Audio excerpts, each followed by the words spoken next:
vamos lá. A primeira coisa que eu aprendo com essa passagem: privilégio religioso não basta. Privilégio religioso não é suficiente. Há tanta gente que desfruta de privilégio religioso. Basta a gente lembrar biblicamente da mulher de Ló, que desfrutou na companhia de Abraão, de Ló, o tempo todo. Viu os holocaustos, as ofertas, as promessas de Deus a Abraão, viu tantas experiências, participou, ela estava ali presente em tudo. E mesmo assim, o seu final foi terrível, porque seu coração nunca foi convertido. Assim são muitas das pessoas que nós olhamos com uma certa reverência e damos uma certa referência a eles de cristianismo, de devoção, de espiritualidade, sem perceber que o coração deles nunca foram convertidos. Por isso, a palavra de Deus diz, quando Deus fala ao profeta Samuel, quando ele vai à casa de Jessé: você, como homem, vê o que está diante dos seus olhos, mas eu vejo o coração.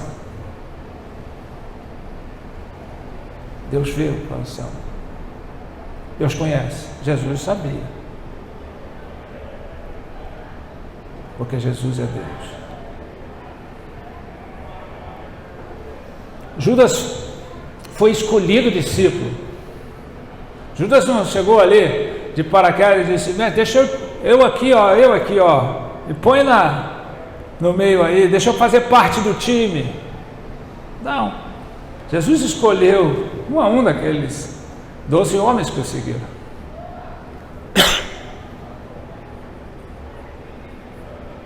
Assim como Israel tinha as 12 tribos.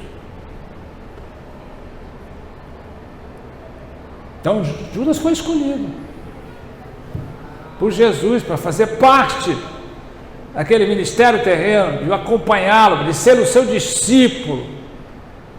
E o discípulo sempre busca ser igual ao mestre.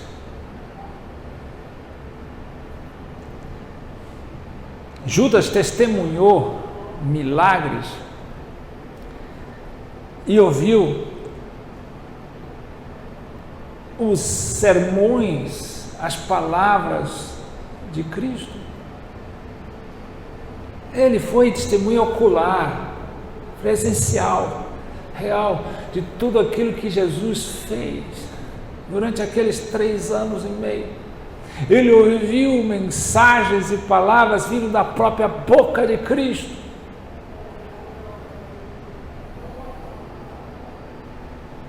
Judas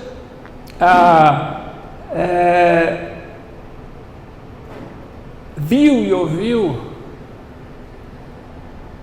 o que a maioria dos heróis bíblicos não ouviram nem viram. Nem Abraão, nem Isaac, nem Jacó, nem José, nem Moisés. Viu e ouviu o que Judas Iscariotes viu e ouviu.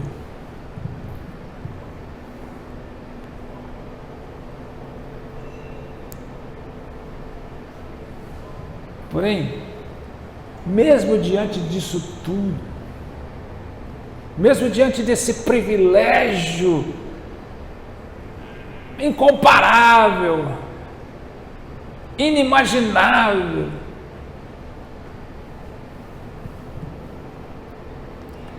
o seu coração nunca foi transformado.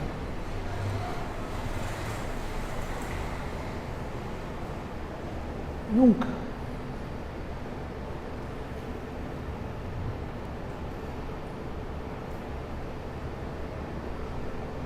Ele continuou aquele coração não transformado e apegado há um pecado enraizado dentro dele.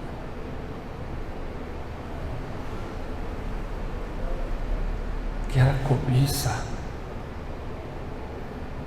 o amor ao dinheiro. Tanto é que o cargo que se poderia dar para Judas Iscariotes dentro daquele ministério não poderia ser outro que não fosse tesoureiro, o cuidador da grana. Não que tesoureiro seja um cargo, mas coincidentemente o cara que ainda tinha tanto amor a dinheiro gosta de cuidar de dinheiro. Não me leve a mal, nem pense errado, porque senão qualquer tesoureiro de igreja que me ouvir vai falar que eu estou chamando ele de Judas. É apenas uma coincidência que eu estou aqui falando.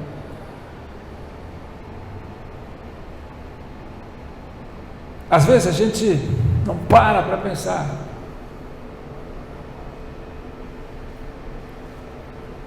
Que tem tanta gente que já viu tanto milagre de Deus em sua vida, já viu tanta ação de Deus em sua vida, tem tanta gente que vê o que Deus faz na sua vida, tem tanta gente que tem um testemunho enorme de tantas coisas que Deus fez, que ouve, que vê tantas coisas que Deus fez, que participa de tantas coisas, e mesmo assim o seu coração não muda. O privilégio religioso não muda ninguém. Basta eu estar na igreja. Eu estou cansado de ver gente há 10, 20, 30 anos de igreja e não vejo mudança alguma. Não há crescimento, não há transformação, apenas mudanças externas, que praticamente são as mesmas do começo de sua caminhada. Alguns hábitos, alguns modos de falar, mas o coração ainda continua não transformado. O caso de Judas é assim. Ele era irrepreensível externamente. Isso não tenha dúvida, porque quando Jesus pergunta e diz: um de vós me trairá, ninguém sabia, ninguém desconfiava de nada. Quem? Quem, Senhor? Todo mundo pensou: será que é eu? Será que é eu? Por que isso? Porque a conduta externa de Judas não evidenciava, não dava a eles a percepção de que seria ele. Eles não sabiam quem poderia ser. Assim como nós muitas vezes vemos pessoas irrepreensíveis externamente, cheios de palavras doces, politicamente corretas, cheios de amor, de uma conduta ali, irrepreensível diante dos homens externamente, a ponto de ninguém imaginar que o coração daquelas pessoas nunca foi transformado. A igreja está cheia de gente assim.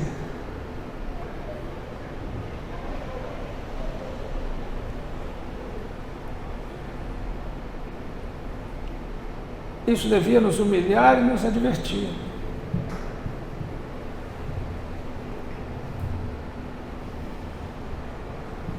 Porque não se pode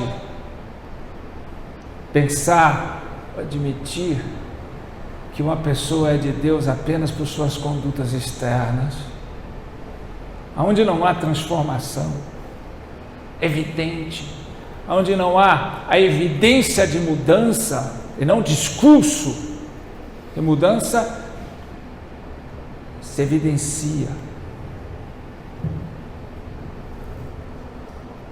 e não se anuncia.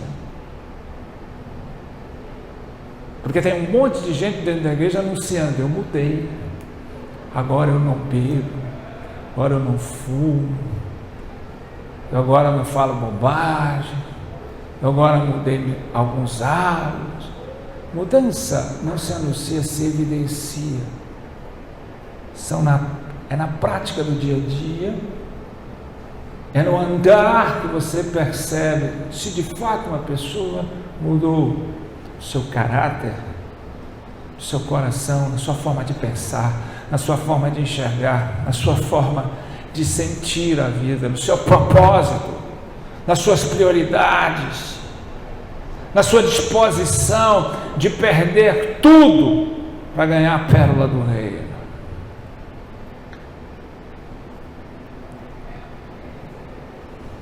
Nunca nós devíamos nos contentar com nada menos do que uma conversão completa e genuína de coração.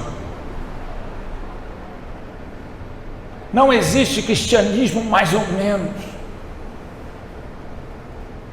Nós nunca deveríamos nos esquecer que Jesus fala em Apocalipse o quê? Antes seja quente ou frio ou quente, porque o morno eu vou vomitar. Uma palavra forte, desagradável. Mas quanta mornidão existe em cada um de nós. Quanta mornidão existe dentro da igreja. Cristianismo verdadeiro é coração transformado, genuinamente.